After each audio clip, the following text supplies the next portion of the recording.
शास्त्रों में दो विरोधी बातें लिखी होती हैं, तो कोई व्यक्ति उनको पढ़कर कुछ डिसीजन नहीं ले सकता।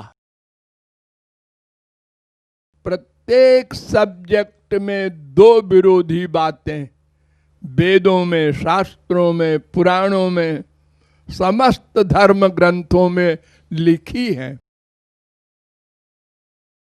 उन्हीं में एक सब्जेक्ट यह भी है कि सच्चा गुरु कैसे मिलता है। यह भी लिखा है कि भगवान कृपा करते हैं तभी सच्चा गुरु मिल सकता है, अन्यथा पाखंडी मिला करते हैं रोज। और यह भी लिखा है कि बिना बहुत बड़े पुण्य के सच्चा गुरु नहीं मिला करता। दोनों में क्या सही है? अगर हमारे पुण्य से गुरु मिला तो भगवान का क्या एहसान है, और अगर भगवान की कृपा से गुरु मिला तो फिर पुण्य उण्य की क्या जरूरत है? ऐसा प्रश्न आता है। इसीलिए वेदों में भी कहा गया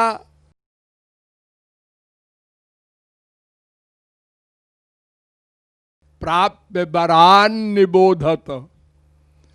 वेद पढ़ना सुनना मत, वास्तविक गुरु के पास जाकर उसका अर्थ समझना।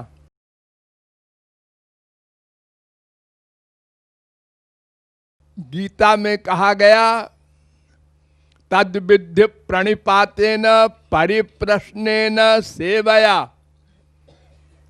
ऐसे गीता न पढ़ना सुनना,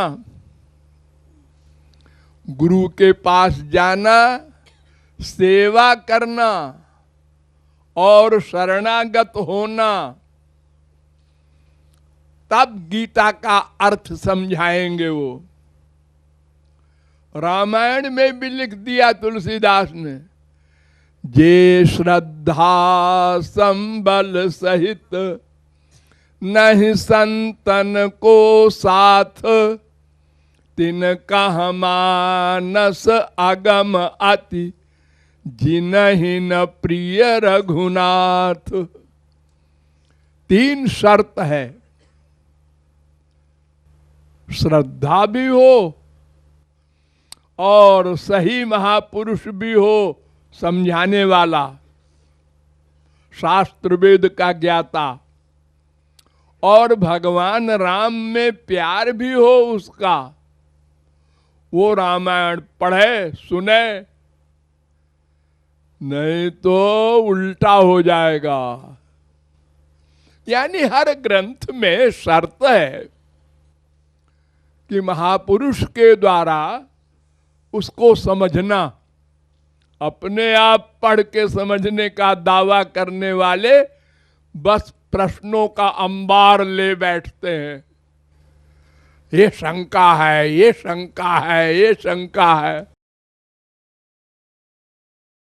तो ये दोनों बातें गुरु की प्राप्ति में, संत की प्राप्ति में सही हैं, क्योंकि दोनों संत ने लिखा है।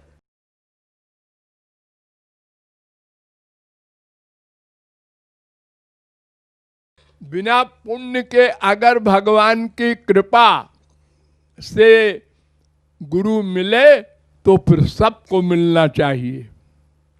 किसी को पाखंडी मिला और वो बेचारा उसी के चक्कर में पड़ा है सारे जीवन। अंधे न नियमाना यथांधा, वेद कहता है अगर शास्त्र वेद का ज्ञान और प्रैक्टिकल अनुभव नहीं है गुरु को, तो वही हाल होगा जैसे किसी अंधे ने बेवकूफ बनाया दूसरे अंधे को। ऐ अंधे मेरा हाथ पकड़ ले, मैं पहुंचा दूंगा ब्रजेश के घर। और वो धोखे में उसने विश्वास कर लिया और हाथ पकड़ लिया, और दोनों अंधे गर्त में गिर गए। यही अधिकांश हो रहा है सारे संसार में। 99.9% हमारे उपदेशक गुरु लोग कान फूंकते हैं और इंद्रियों की भक्ति सिखाते हैं।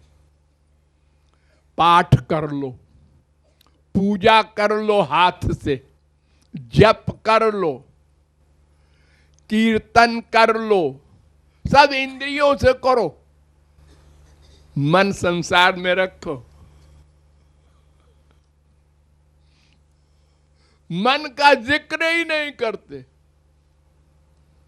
चारों धाम घूम आओ, चले जाओ बद्रिकाश्रम, वैष्णो देवी, तिरुपति मंदिर,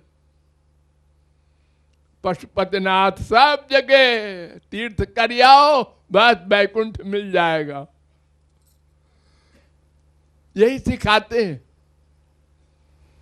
और हम विश्वास करके धोखे में जिंदगी भर पड़े रहते हैं। मरने के बाद पता चलता है, अरे हमको कहां ले जा रहा है रे, नरक में। अरे नरक में? मैंने तो जिंदगी भर ये किया। तो तुमने इंद्रियों से भक्ति की, मन से नहीं की। ये तो हमारे गुरु जी ने बताया ही नहीं, तो गलत गुरु के संपर्क में क्यों गए? अरे तो मैं क्या जानूं कौन गलत है कौन सही है? जानना चाहिए। तो ये तो लॉजिक से समझ में आता है कि अगर हमारे पुण्य पुंज से गुरु न मिलता और हरि कृपा से मिलता तो फिर सबको मिलता, और सबको सही गुरु ही मिलता, गलत गुरु किसी को न मिलता। लेकिन ऐसा नहीं। इसलिए पुण्य पुंज भी हो और भगवान की कृपा भी हो। अरे तो जब पुण्य पुंज से मिलना है तो फिर भगवान की कृपा क्या आवश्यकता है? अरे पुण्य पुंज तुम्हारा क्या है? कर्म है ना। हाँ, तो कर्म अपने आप फल कैसे बनेगा? जैसे मान लो तुमने पूर्व जन्म में किसी गुरु की सेवा की है, तन से, मन से, धन से। अब तुमको इस जन्म में सच्चा गुरु मिलने का फल मिलना चाहिए, तो वो कर्म अपने आप फल कैसे बन जाएगा? उसको तो जानने वाला एक कोई होना चाहिए, सर्वज्ञ भगवान, और उसका फल देने वाला वही भगवान, जो आपको उस संत से मिलावे और आपकी श्रद्धा हो उसके प्रति। ये भी शर्त है। संत मिल गया और हम बैठे उसका निर्णय करने अपनी 4 अंगुल की खोपड़ी से, और रिजेक्ट कर दिया। ए संत वंत नहीं है, ये तो हमारी तरह है। चलो, अब उसके मिलने का फायदा क्या हुआ? और अपराध कर बैठे, नामापराध। तो ये न हो, ये पुण्य पुंज से ये नहीं होगा। अगर हमारे पूर्व जन्म के पुण्य हैं तो भगवान 2 काम करेंगे। एक तो उस पुण्य पुंज के अनुसार सच्चे गुरु से मिलाएंगे, और दूसरे तुम्हारे अंतःकरण में बैठकर तुम्हारी श्रद्धा करा देंगे, उसके प्रति विश्वास करा देंगे, कि तुमको विश्वास हो जाए ये संत है, और तुम शरणागत हो करके साधना करके अपना लक्ष्य प्राप्त करो। इसलिए भगवान की आवश्यकता है। कर्म अपने आप फल नहीं बन सकता, वो जड़ है। हम तो अपने कर्म को जानते भी नहीं, क्या हमने किया है पूर्व जन्म में। और अगर जान भी ले तो उसका फल हम कैसे ढूंढेंगे। असली संत कौन है? तो भगवान ही ये सब काम करते हैं, लेकिन पुण्य के अनुसार। तो जिसके पुण्य नहीं है, पाप अधिक किया है, उसको अपनी बुद्धि के अनुसार पाखंडियों का चक्कर मिलता है। और जिसके पुण्य पुंज है, उसको भगवान कृपा करके किसी वास्तविक संत से मिला देते हैं और उसमें श्रद्धा करा देते हैं, तब उस जीव का कल्याण होता है। इसलिए दोनों वाक्य सही है।